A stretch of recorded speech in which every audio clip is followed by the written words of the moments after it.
Está entrando no ar o programa Mídia e Saúde na TV. Oferecimento Clínica Biavati, a sua aliada em estética facial, corporal, íntima e harmonização. Rua Santos Dumont, 1634, 44 3024 0857. Olá pessoal, boa noite. Está começando mais um Mídia e Saúde na TV. Eu sou Alderi Rabelo e quero compartilhar as boas informações para a sua qualidade de vida. E no programa de hoje não será diferente. Vamos falar de um dos grandes fantasmas de todo homem, a disfunção erétil. Sobre esse assunto, eu converso daqui a pouquinho com o médico urologista Tiago Negrão. Não saia daí! Programa Mídia e Saúde na TV. O Laboratório Carlos Chagas, fundado em 1978, é referência em análises clínicas, com uma equipe altamente qualificada e tecnologia de ponta, atendimento humanizado e acolhedor.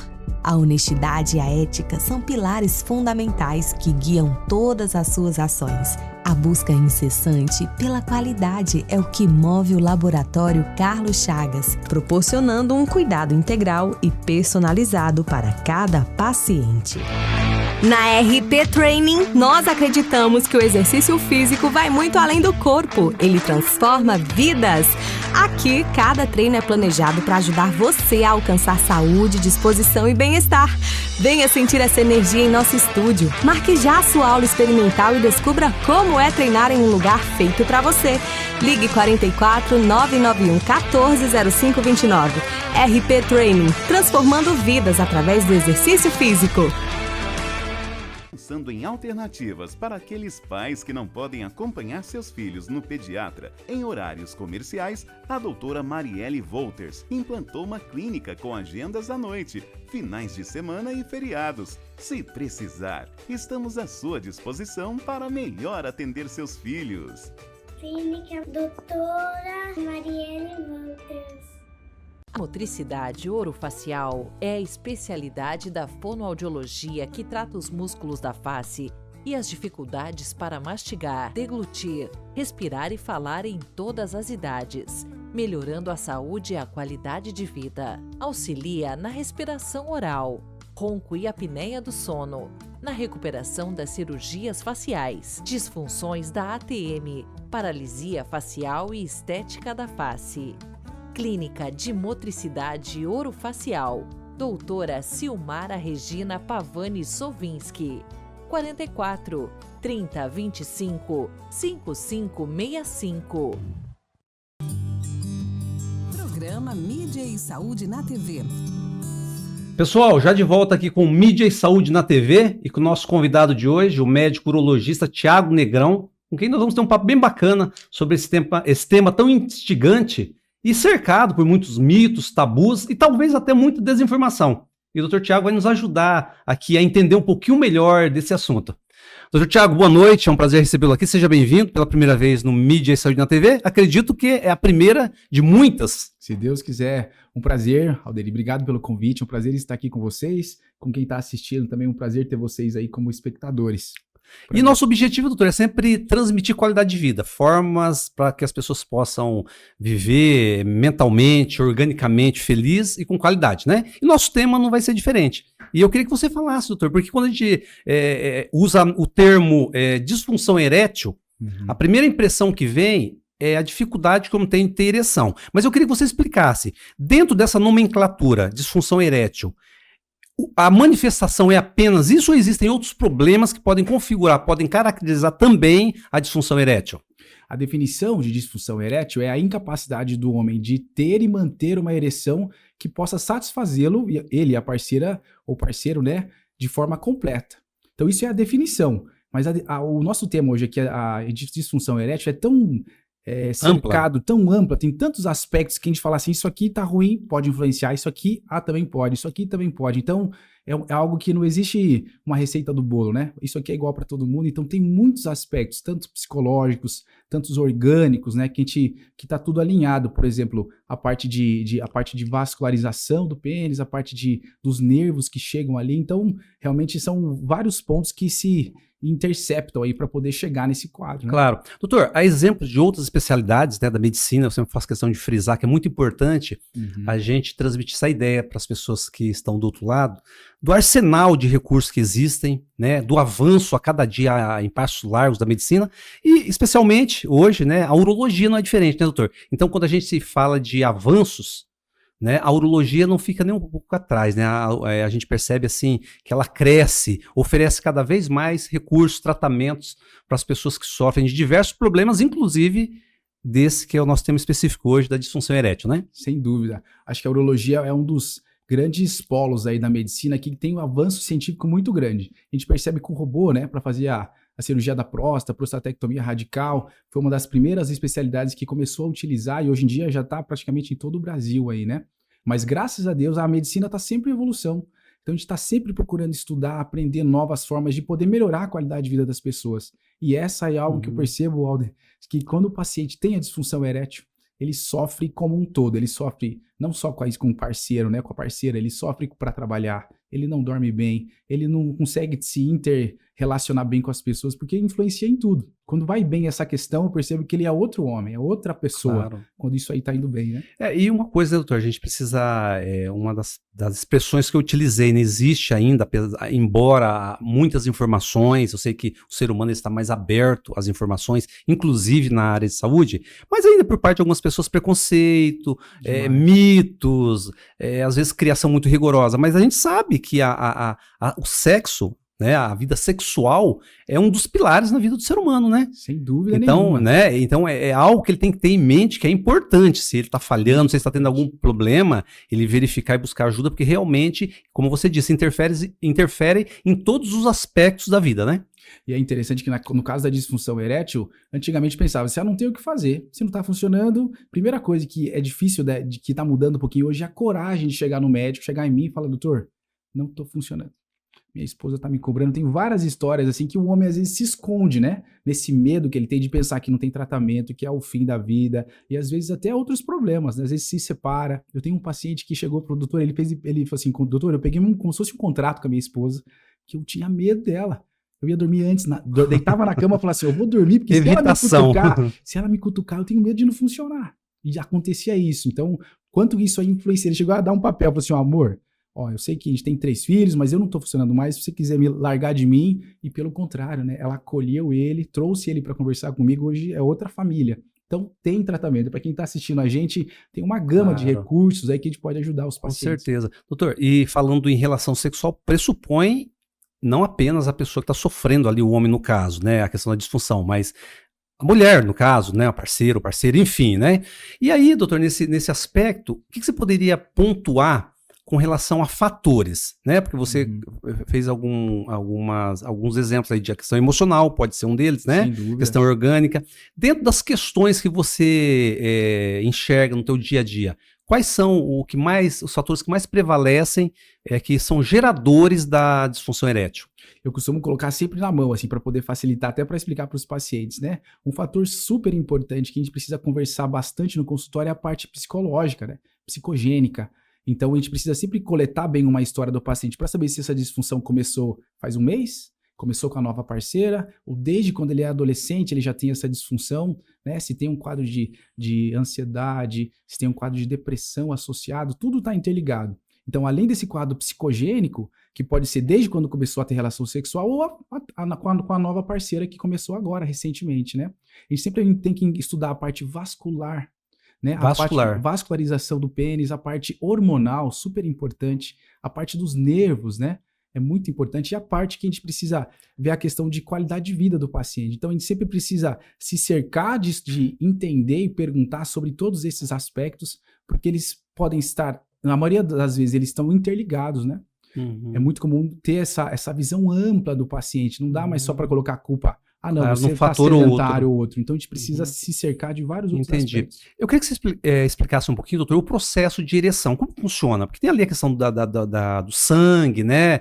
Como que funciona para os nossos amigos entenderem melhor? Isso é muito interessante. A parte da ereção é um processo que começa com o estímulo, né? A gente precisa ter um estímulo sexual, ter o toque, ter várias carícias ali que podem gerar esse estímulo, que do cérebro vai gerar toda uma cascata de alterações que vão fazer com que o pênis ele consiga entrar mais sangue no pênis. Então existe todo um controle ali, né? Que é muito influenciado pelo óxido nítrico e também pelo aumento de AMP cíclico dentro dos corpos cavernosos. Para quem não conhece um pouquinho a anatomia do pênis, o pênis nós temos como se fosse 3 colunas ali, né? Uma coluna que é o corpo esponjoso, que é onde passa a nossa urina, que não é desse tecido erétil, e temos 2 corpos cavernosos, que são eles que vão dar a ereção do pênis. Então depois deste estímulo aí, a gente tem uma fase que é a fase que o paciente está com a detumescência, está começando a ter estímulo para poder chegar mais sangue, e esse sangue não pode só chegar e sair, né? Ele tem que chegar e ficar ali. O nosso pênis ele fica com a ereção quando o sangue chega e ocorre uma veno-oclusão que a gente fala. O sangue entra ali e a própria distensão dos corpos cavernosos bloqueia a saída desse sangue. Então é como se fosse meio que uma síndrome compartimental no pênis por um tempo. Então, a parte é super importante nesse quadro, a parte dos nervos, né? Precisa fazer com que esses vasos que estão dentro do pênis fiquem vasodilatados para chegar mais sangue. Depois precisa ter um pênis que funciona, né? Ter um pênis que chega sangue, um pênis que os nervos estão funcionando bem. E depois a questão de conhecimento, assim, esse conhecimento da ereção é muito importante. Então começa com o período que está flácido, depois tem um período de latência que ele começa a ficar endurecido, né? Depois ele chega num princípio que ele já está endurecido, mas não é completo ainda. Tem um momento que existem até os músculos ali, isquio cavernoso, bulbo esponjoso, especialmente o isquio cavernoso, que dá aquela ereção final, aquela ereção máxima, né? E tudo isso é controlado por hormônio, pela parte do sangue, da parte sensitiva do pênis ali também. E depois de todo esse processo de pênis está flácido, o pênis fica ereto, ele fica super ereto, digamos assim, e depois tem a parte de detumescência, que normalmente ocorre no homem depois que ele ejacula, depois que ele tem o orgasmo, né? Então é um processo natural isso aí, né? Isso vai pensando no fluxo normal. Sim, então começa, né, com o pênis flácido, fica endurecido, depois ele fica no máximo, que muitas vezes o pênis fica mais duro ainda, e depois que ele já conseguiu ejacular, conseguiu normalmente ter o orgasmo, daí ele tem essa detumescência, porque todo esse processo de chegar sangue, o sangue é muito interessante. Dentro dos corpos cavernosos, só para quem está assistindo entender um pouquinho, existem alguns, como a gente chama de sinusoides, que é nessa região ali que vai acontecer a entrada de sangue, que a artéria se dilata, o pênis fica cheio de sangue e aí ocorre uma veno-oclusão. O sangue que está entrando no pênis, ele tem dificuldade de sair. Por isso que dá a ereção. Ô, doutor, a testosterona, ela está ligada diretamente à questão da libido e da ereção? Sem dúvida. A testosterona, tanto que eu comentei na parte do início, né? A questão hormonal. Então, sempre que o paciente chega com quadro de disfunção erétil, é importante a gente estudar a testosterona. É importante frisar que não é a testosterona baixa que vai dar ereção. Tem paciente que está com a testosterona baixa e tem ereção. Ah, é? Então não é como se fosse algo igual. A testosterona baixa, pronto, você já está com disfunção erétil. Não funciona assim. Mas sem dúvida nenhuma, a baixa de testosterona faz com que ajuda com que esse mecanismo de ereção do pênis não funcione muito bem. Entendi. E doenças, doutor? Existem doenças pontuais que podem interferir na ereção, na questão da potência sexual aí, né? Sem dúvida. Acho que outro aspecto que eu não comentei que é a parte de anatomia do pênis. Anatomia. Essa semana eu atendi um senhor que está com um tumor de pênis. Então, com a parte da glande, não tem mais glande, tem um tumorzão lá. Então, isso aí com certeza afeta a parte de disfunção erétil, né? Outro aspecto muito comum que incomoda muitos pacientes é a fimose. Então, alterações anatômicas do pênis também podem influenciar a fimose, tumores. Tem a doença de Peyronie, que ocorre uma tortuosidade do pênis, que também é outra forma de que pode prejudicar a ereção do homem. Então, a parte anatômica também é super importante a gente analisar e ver o paciente. Né? Hipertensão, diabetes, obesidade, tem influência na questão da ereção, doutor?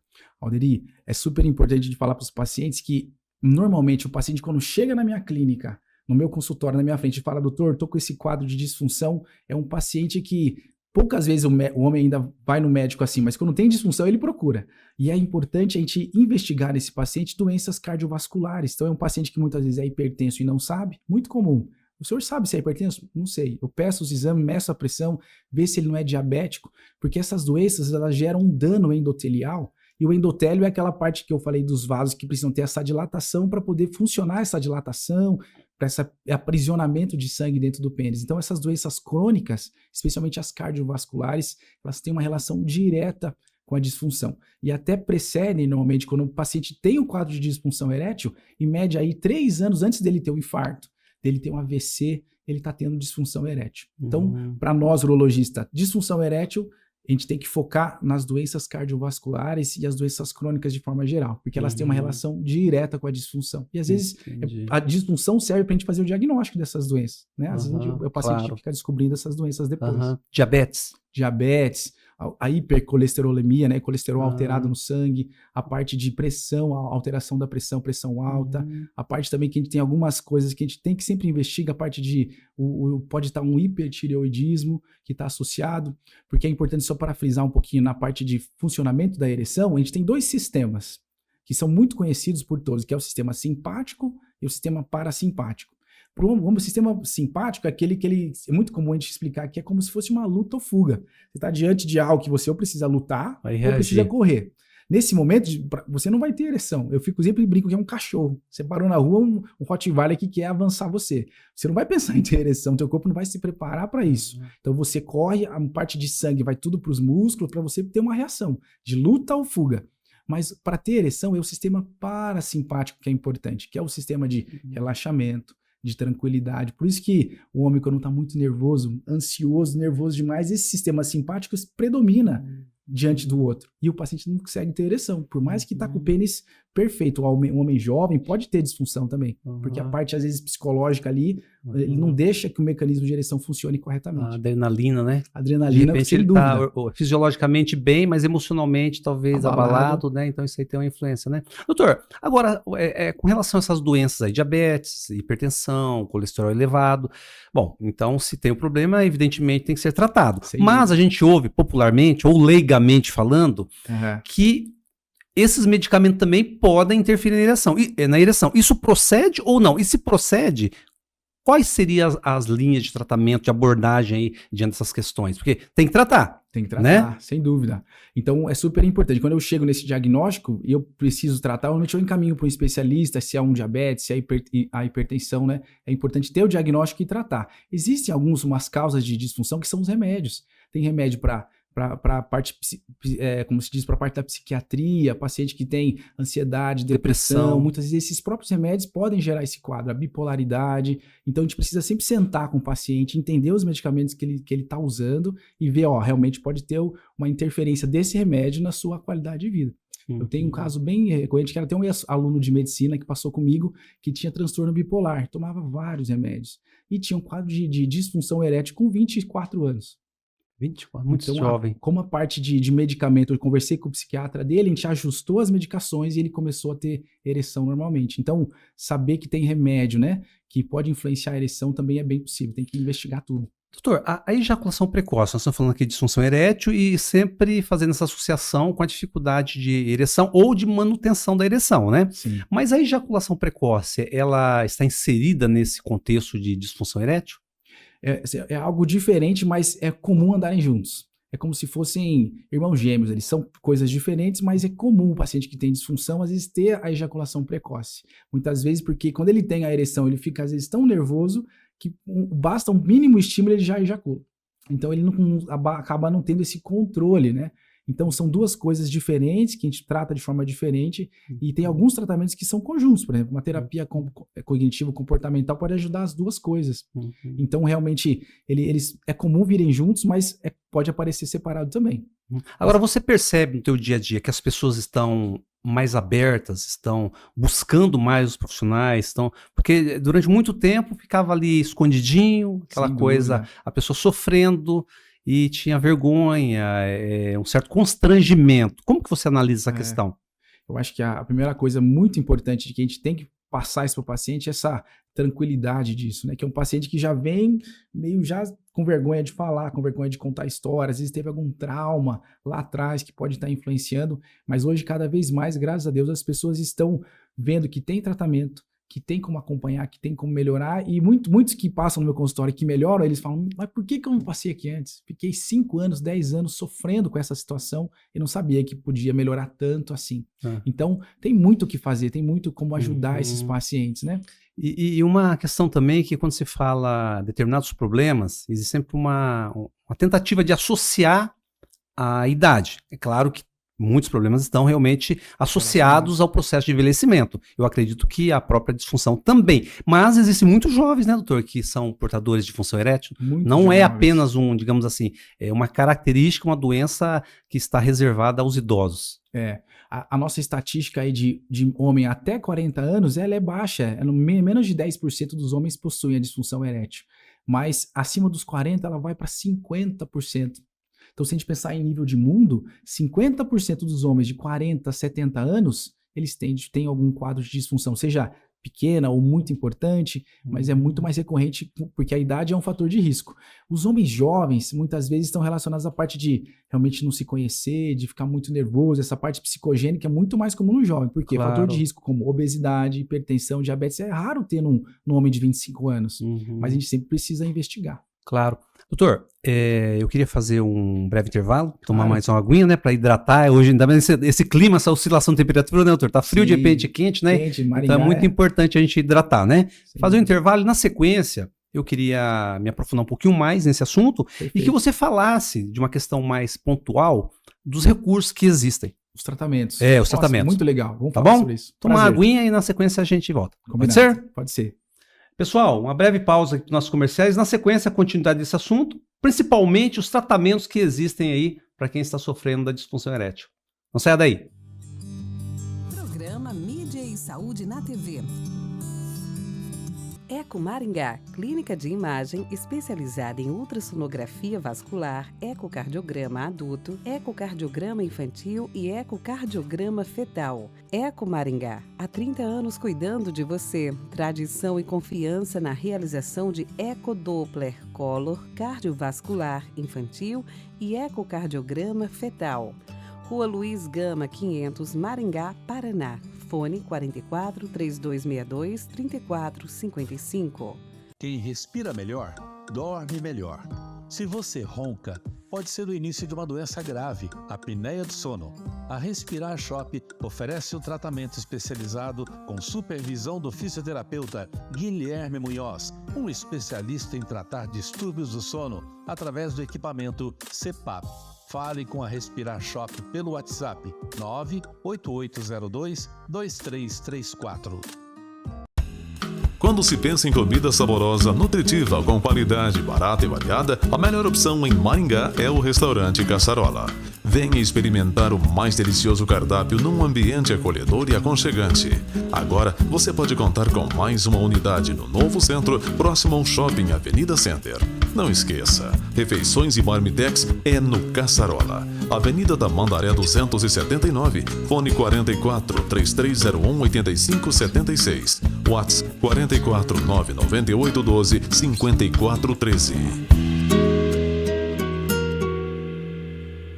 Você sabia que boa parte das tonturas, vertigens e desequilíbrios corporal pode ser tratada através da fisioterapia?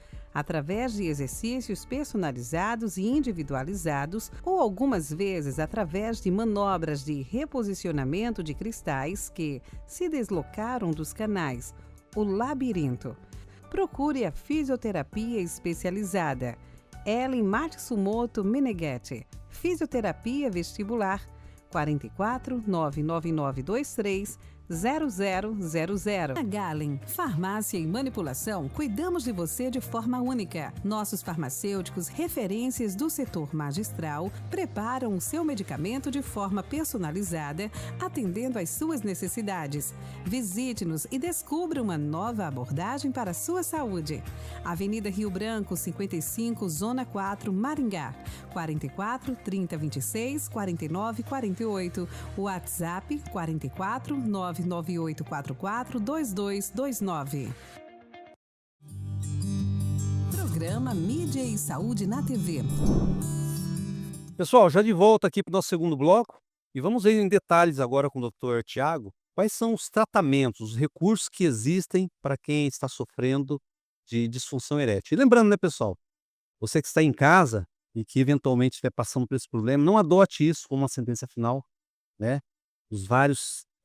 As várias alternativas que existem aí, ninguém precisa ficar sofrendo. A questão é se abrir, assumir que tem um problema, e é algo comum como qualquer outra doença. Então a grande questão é buscar ajuda.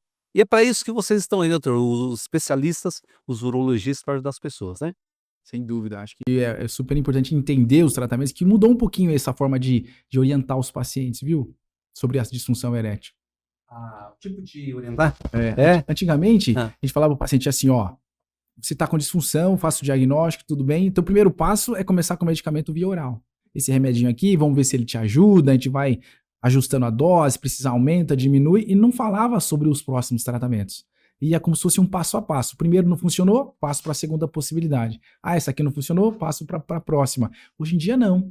Hoje em dia quando o paciente chega no meu consultório, eu explico, coloco na mesa o tratamento, como a gente vai conversar hoje. Então, de forma geral e, claro, menos invasivo para o paciente, a gente fala dos medicamentos, que hoje a gente tem os inibidores, né, da fosfodiesterase tipo 5, que é uma enzima que transforma o AMP cíclico em AMP, lá dentro da célula daqueles sinusóides que eu comentei lá atrás. E isso aí faz com que não ocorra mais entrada de cálcio para esses sinusóides ali, e o cálcio que está dentro da célula, ele entra para dentro de uma organela chamada retículo endoplasmático. Sem cálcio, nosso músculo não contrai. Por isso que o sinusóide dilata junto com a artéria que está chegando mais sangue e acontece a ereção. Então esses medicamentos são muito comuns, que são os tadalafila, o sildenafila, né, o vardenafila, são os medicamentos que atuam nessa enzima. Eles aumentam o AMP cíclico, que faz com que o músculo ali dos vasos sanguíneos do pênis relaxem. E com isso faz uma vasodilatação que vai inibir de novo, né, a saída de sangue do pênis e da ereção. Nesse aspecto, né, doutor, vale ressaltar, né, houve uma revolução, né? Sem Se for dúvida. fazer um comparativo, eu não sei precisar aqui de que tempo para cá, mas o que eu sei, estava até comentando com meu amigo há pouco tempo aqui, né, sobre pessoas que sofriam e estavam fadadas a viver daquela forma porque realmente não existia recurso. Hoje existem vários. No que se refere especificamente à linha medicamentosa, é uma gama, né? E com potência, né? Com eficácia, né? Tanto que funciona tão bem que estão usando até para outras coisas. Tem gente usando para ir para academia. Como é um vasodilatador, com a ideia de que vai chegar mais sangue nos músculos também, porque o nosso corpo é um sistema, né? Essa vasodilatação não ocorre só no pênis, né? Ocorre no corpo como um todo. Então tem gente usando para ir para academia, mesmo sem explicação científica, acham que pode melhorar, né? Então ficou tão difundido que estão usando até para outras coisas. Mas voltando um pouquinho do tratamento que nem eu falei, a gente põe na mesa esses tipos de tratamentos. O primeiro é via oral, são os medicamentos que mudaram, sem dúvida nenhuma. E só para citar, o primeiro medicamento que revolucionou a disfunção erétil não foram esses medicamentos via orais. Foi a injeção intracavernosa. Lá em 1980, que começaram a aplicar um vasodilatador direto no pênis, que até hoje é uma forma de tratamento, que são as injeções intracavernosas, que a gente aplica no pênis um vasodilatador, que é interessante, que essa injeção independe se você tem estímulo sexual ou não. Esses medicamentos que a gente acabou de comentar, que é o tadalafila, o sildenafila, eles precisam de estímulo. Então eu brinco com meus pacientes, se você tomar o tadalafila na dose adequada e ver o Santos perder, não tem como, né? Ver um jogo de futebol, não vai ter ereção nenhuma. Então precisa desse estímulo. E já as injeções intracavernosas não precisam. Se aplica no pênis, gera mesmo se você estiver assistindo um jogo, vai ter ereção. Então é interessante que foi a primeira forma de tratar a disfunção e já foi uma revolução naquela época, né? Agora, doutor, tem certos níveis do problema? Você pode dividir em níveis, um nível que você consegue tratar medicamentosamente, mas chega numa instância aí, num grau que você já tem que recorrer a outros tipos de alternativas? Sem dúvida. Cirúrgica, por exemplo? Sem dúvida. A gente percebe que depende de cada caso. Por exemplo, eu tenho muito paciente que faz a prostatectomia radical por um câncer de próstata e acaba evoluindo com a disfunção erétil. Então, é um paciente que tem um pouco, muitas vezes, dificuldade para voltar a ter ereção e impacta muito a qualidade de vida dele, né? Então, além desses medicamentos via orais e essa injeção intracavernosa, que antigamente era assim, medicamento via oral, não funcionou, injeção intracavernosa, ou faz aí, provavelmente ia direto para uma prótese peniana. Que daí, então, hoje em dia não, eu explico isso que a gente está conversando para o paciente, ó, tem medicamento via oral, tem a injeção intracavernosa, tem a bomba a vácuo que a gente pode utilizar também, que faz uma sucção no pênis, depois a gente costuma colocar um anel na base do pênis que mantém a ereção. E depois tem esse quadro de prótese. Então hoje em dia a gente coloca tudo na mesa, fala, o que você quer fazer? Eu oriento isso. Lógico que a prótese, normalmente a gente deixa para um último quadro. É como se fosse esse quadro aí, ó. Tentei via oral na dose máxima, não está funcionando. A injeção funciona muito bem, 90% dos pacientes aderem inicialmente, mas de 1 a 2 anos eles acabam deixando de fazer a injeção, porque o paciente tem que aprender a se auto-aplicar. Por mais que é uma injeção pequenininha, tem que saber onde aplica, tem que revezar a região que aplica, dá um pouquinho de dor, porque é uma injeçãozinha na base do pênis. Então, quando tudo isso não funciona, a gente fala sobre a prótese peniana, que são 2 tipos principais. Existe a prótese que é semi-rígida, que é uma prótese mais barata, que não é tão absurdamente cara assim, que a gente consegue colocar como se fosse 2 hastes nesses corpos cavernosos que geram a ereção no homem. A gente põe 2 hastes ali e que elas são maleáveis. O paciente consegue colocar para lá, para cá, mas vai estar sempre ligado, digamos assim. O paciente vai estar sempre com ereção. E uma outra possibilidade que é muito moderna e funciona muito bem é a questão da prótese, que a gente implanta uma prótese que ela é insuflada. Então o paciente não tem ereção quando não quer, e quando ele quer, existe um pumpzinho, uma bombinha na região do escroto que a gente deixa, que ele bombeia literalmente. Olha só. Ele bombeia e o pênis faz a ereção. Então, só que essa é muito mais custosa, então não é tão acessível assim para as pessoas. E também ela é um pouquinho mais parecida com o pênis normal. Normalmente a prótese maleável não fica um pênis tão, digamos, com a grossura que ele estava acostumado. Então é importante explicar isso para os pacientes também. Não vai ficar um pênis igual ao que era o seu, mas é funcional. Dá para namorar e funciona muito bem também. Claro. Mas a grande questão, né, doutor, que a gente deve enfatizar para os nossos colegas que estão assistindo, né? Seja qual for o problema, existe uma forma de, no mínimo, atenuar as manifestações desagradáveis, né? Sem dúvida. Se você está com disfunção erétil, tem muita coisa para a gente fazer, né? Às vezes é uma conversa, a gente percebe que quanto mais conversa esse paciente tem com o seu médico, com o urologista, ele vai melhorando também. Então a questão de confiança, muitas vezes ele não conta para mim algum problema que ele teve, um trauma que ele teve lá na infância. Pode interferir. Pode interferir. Ele tá psicologicamente tá muito abalado, porque aquilo ali afetou ele de uma forma, né, muito intensa. Doutor, toda automedicação, vocês falam muito sobre isso no aspecto da prevenção, que a automedicação ela é extremamente nociva, perigosa, pode gerar várias consequências, né? Sim. E no que se refere à disfunção erétil, eu penso que segue a mesma linha. A gente observa, doutor, muitos jovens usando indiscriminadamente esses medicamentos. E sem necessidade. Muitas vezes para festar, para bagunçar, né? O que você diria para essas pessoas, doutor? Quais são os riscos que existem para quem toma esse medicamento sem ter um acompanhamento de um especialista? Eu pego alguns pacientes no meu consultório, eles vêm assim comigo, e é justamente essa pergunta, né? Tem 25 anos e está usando Tadalafila direto. Por quê, né? Hoje em dia, a gente percebe que os jovens, muitas vezes, eles têm uma relação sexual, já não é mais muitas vezes com um único parceiro, única parceira, eles rodam muito, né? Então tem paciente que tem 3 relações com pessoas diferentes na semana. E existe uma certa necessidade desse homem se apresentar bem para essa pessoa. Então autoafirmação. Autoafirmação. Então ele tem medo de falhar, às vezes falhou uma vez, que nenhum homem é perfeito, mas ele acha que ele não pode e não quer falhar para não passar vergonha. Então ele acaba se usando desses medicamentos, né? Mas o grande problema disso é que muitas vezes o paciente não consegue parar. Ele chega num ponto que ele fica dependente. Ele fala, se eu não tomar, eu não vou funcionar. E como a gente sabe que a parte psicológica, de autoafirmação, porque o sexo é confiança. Se o homem não tem confiança, dificilmente vai funcionar. E esses remédios afetam a confiança do homem. Ele fica dependente, literalmente. E os principais efeitos colaterais dessas medicações via oral são os que mais os homens usam rotineiramente, né? Pode dar dor de cabeça. É super importante ver a dosagem, né? Quanto maior a dose, maior os efeitos colaterais, né? Então, às vezes, ele não sabe disso, mas pode dar dor de cabeça, pode dar congestão nasal, pode ficar com o rosto todo hiperemiado, pode dar tontura, pode dar dor lombar. Dependendo da escolha desse medicamento que ele está tomando, tem mais probabilidade de dar um tipo ou outro de efeitos colaterais. Mas acho que o principal malefício disso é o homem ficar dependente de um remédio sem necessidade.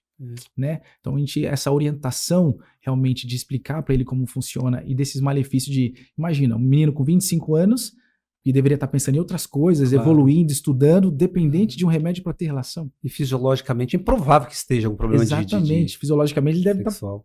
pleno, deve estar Com perfeito. certeza. E fica com esse medo, ele fica daí depois com medo de deixar. Percebo que alguns pacientes eu tenho um trabalho para poder explicar, ir tirando e ver que ele está bem, que ele não precisa disso. Claro.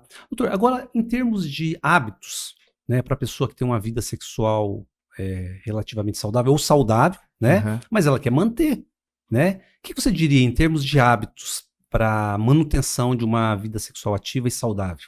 Olha, isso eu falo muito, a gente tem sempre uma live no Instagram, eu e o Dr. Pedro Menichini, que a gente fala muito sobre isso. O quanto é importante o paciente entender o estilo de vida. Então é super importante o paciente dormir bem, porque a gente sabe que a testosterona, para quem descansa melhor, ela consegue chegar num nível, uma produção adequada. Super importante cuidar do peso, fazer atividade física de forma rotineira, né? Para poder evitar a hipertensão, evitar a diabetes. Então, controle do peso. E depois a gente sabe que a parte de alimentação é muito importante. O Tem paciente influência. Influência. Se o paciente come só produto industrializado, a gente sabe hoje que, às vezes, o paciente jovem vem com uma baixa de testosterona, né? Então, a gente sabe dessa importância do ritmo de vida. Então, dormir, se alimentar bem, fazer atividade física, essas comorbidades, se ainda não existem, prevenir, né? Eu falo para o paciente, ó, se você ganhar 10 anos sem ser hipertenso, são 10 anos de qualidade de vida. Eu tô com 40. Se eu conseguir prorrogar que eu vou ser hipertenso, mas em vez de ter aos 50, ser aos 70, é um benefício muito grande. E para isso não tem como fugir. Exercício físico, alimentação adequada, tomar os remédios quando precisa e sempre manter o seu peso adequado, né? São aspectos de qualidade de vida que a gente bate tanto na medicina que são fundamentais. Claro. Doutor, eu não sei se é mito ou se tem alguma fundamentação. Você falou alimentação de uma forma geral, né? Se alimentar de uma forma saudável, tá. Agora, determinados alimentos, as pessoas falam catuaba, gengibre, beterraba e outros alimentos. Existe alguma comprovação científica que determinados medicamentos aumentam a libido, aumenta a ereção, ou isso é só no campo da especulação, do folclore mesmo? Bom seria se tivesse esse alimento, viu? Ia ser o alimento Amendoim. mais vendido no mundo. Né? Infelizmente, estudos científicos que comprovam come tal coisa que vai funcionar. A gente consegue melhorar o funcionamento celular com alguns alimentos, sem dúvida nenhuma, né? De forma geral, fruta, legumes de forma equilibrada, evitar produtos industrializados, a gente consegue as vitaminas e os minerais adequados, mas não existe. Falar assim, ó, pode tomar essa catuaba aqui que ela vai mudar a sua vida. A gente sabe que não funciona assim.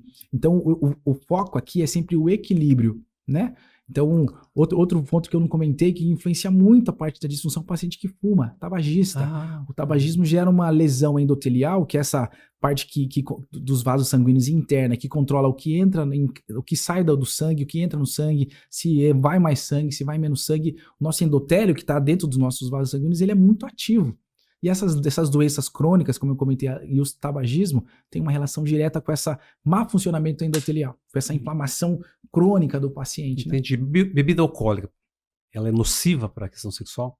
A bebida alcoólica, em exagero, sim. Então eu falo para meus pacientes, né? Você quer tomar uma cerveja, mas a partir do momento que você perde o controle dela, então eu pergunto, você toma cerveja, você consegue parar quando você quer? Ou você começa a tomar e vai embora? Eles falam, não. Tem um paciente que fala, não, eu tomo 2, 3 e consigo falar, agora chega. Tem paciente que fala, não, doutor, quando eu começo a tomar, eu não me controlo. Vou bebendo. Então, quando existe esse desequilíbrio, né, o exagero, como tudo na vida, o exagero, ele é ruim. Então, a bebida alcoólica, tomar um vinho de vez em quando com os amigos, equilíbrio, uma cerveja, não acho ruim. Mas o equilíbrio e a falta de controle, aí quando tá chegando nesse ponto, com certeza vai aumentar a chance de você ser diabético, hipertenso, sobrepeso. Então, a gente volta para aqueles fatores de risco para disfunção. Claro. Então é importante cuidar disso, sim. Você colocou fatores emocionais e os fatores orgânicos, fisiológicos, doenças, né? Desses fatores, doutor, entre os fatores emocionais, psicológicos e outros fatores, você consegue precisar quais que prevalecem? Ou depende? Sem dúvida nenhuma, o mais que prevalece são os vasculogênicos, que estão relacionados à obesidade, pressão arterial, né, aumentada, o diabetes, o sedentarismo, a dislipidemia, que são essas doenças que lesam o endotélio, que é essa região interna dos vasos sanguíneos que controla esse fluxo de sangue, essa entrada de nutrientes. Então, essas doenças crônicas são as que mais comuns no paciente. Então, por exemplo, o paciente que chega comigo e fala, doutor, estou com disfunção, 60 anos, nunca tive nada, minha esposa está me cobrando agora, não tenho mais. Eu vou olhar o paciente, ele é obeso, é hipertenso que não se cuida, às vezes é diabético e não sabe, e tá sedentário, chega em casa, não faz uma atividade física, fica só sentadão lá. Esses são os principais fatores de risco, às vezes se associa ao tabagismo, que geram essa inflamação crônica no corpo, especialmente no nosso endotélio, né? Uhum. Mas você atende todas as faixas etárias, né? Mas tem uma faixa etária que você verifica mais predominantemente esse problema? Um consultório mais comum são acima dos 50 anos. Os pacientes o principal fator de risco é o envelhecimento, né? Então, acima dos 50 anos, é um paciente que chega que foi tudo bem, né? Durante a vida dele, estava tudo bem, mas chega um ponto que ele não se cuidou, não fez nada disso que a gente está comentando aqui. E o fator que faz, às vezes é o motivo, viu? É muito interessante. Às vezes é isso que fala, peraí, a minha vida inteira eu fui sedentário, bebi cerveja à vontade, churrasco direto e não me cuidei. Às vezes isso é o gatilho para ele descobrir que é hipertenso, às vezes diabético, e começar a tratar, começar a se cuidar. Porque a disfunção erétil afeta a vida do paciente como um todo. Então, acima dos 50 anos é muito mais recorrente, realmente. Doutor, tem pacientes que têm desejo e não conseguem ter ereção? E vice-versa? Tem ereção, mas não tem desejo? Pode acontecer isso aí? Pode acontecer. Hoje no meu consultório eu peguei um paciente que eu tirei a próstata dele, a gente fez a próstata radical, ele falou, doutor, ele voltou comigo faz 2 meses da cirurgia. Eu tenho uma libido, tenho uma vontade, mas eu olho e nada. Então não reage. Isso pode acontecer no paciente que tem vontade, olha, tem desejo, mas ele não funciona. Porque psicologicamente, né, o homem não deixa de ser um homem, né? Tá sempre ali com aquela vontade de ter a relação. Mas se a parte mecânica, a parte anatômica não funciona, ou seja, os nervos, os vasos, os hormônios não estão regulados, o homem não tem a ereção. Então não basta só o desejo, não. O desejo basta para iniciar realmente a ereção, mas a ereção em si precisa de outros fatores, né? Claro. Voltando um pouquinho, doutor, sobre medicamento, qual que é a avaliação que você faz, o comparativo? Por exemplo, as características do Tadalafila, e vamos pegar lá o Viagra, por exemplo, o Sildenafila, né? Sim, Sildenafila. O que você observa de efeitos, enfim, de efeitos mesmo do medicamento, o Tadalafila com o Viagra? Acho que são as drogas mais utilizadas, acho que é uma ótima pergunta realmente. O que a gente percebe nos dois, os dois têm a mesma função, que é inibir essa enzima que eu comentei lá atrás, né, que é a fosfodiesterase tipo 5, que é fazer uma vasodilatação ali nos corpos cavernosos e gerar ereção. O Viagra foi o primeiro que surgiu, Foi o primeiro? Foi o primeiro. Então o Viagra foi aquele boom, e até é interessante comentar dele, porque falavam-se que tomou Viagra, você vai morrer, existe esse mito, né? Se quem tomar o azulzinho lá, você vai infartar, vai dar problema no coração.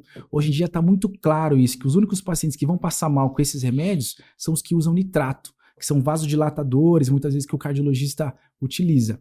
Mas comparando os dois, o Tadalafila tem uma vantagem interessante que os estudos mostraram, que em dose baixa, de 5 mg, ele pode ajudar o paciente a urinar. Então, paciente que vem, doutor, com uma qualidade de vida ruim para urinar, está urinando de forma, não está horrível, mas está moderadamente ruim, o Tadalafila pode encaixar muito bem se ele tiver disfunção erétil. Porque ele em dose baixa, 5 mg por dia, o paciente vai urinar melhor e ainda vai ter uma ereção bacana.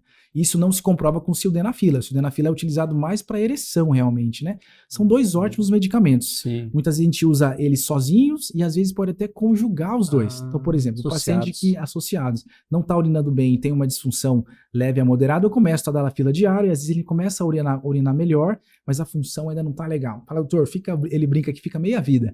Eu posso associar, ou eu aumento a dose do Tadalafila, ou eu faço um Tadalafila sob demanda, que são as 2 formas de utilizar principais, né? Diário, que é o Tadalafila, que a gente pode usar 5 mg diário, ou o Sildenafila, que a gente usa sob demanda. Em média, aí, o Sildenafila a gente usa 1 hora antes da relação, deixar no bolso lá, 1 hora antes você toma, e o Tadalafila eu costumo pedir para os pacientes tomar 2 horas antes. Mas os efeitos são muito semelhantes. Entendi. Doutor Thiago, eu sou um estudioso das várias especialidades da medicina há muitos anos, há 30 anos. Né, me tornei especialista nessa área. Tô sabendo, na questão do estudo. Não sei, mas estudo, né? Então, veja bem, eu que me debruço nos estudos aí da área de saúde, eu tenho muitas dúvidas sobre esse assunto. Imagina as pessoas que estão do outro lado, né? Mas nosso tempo está acabando.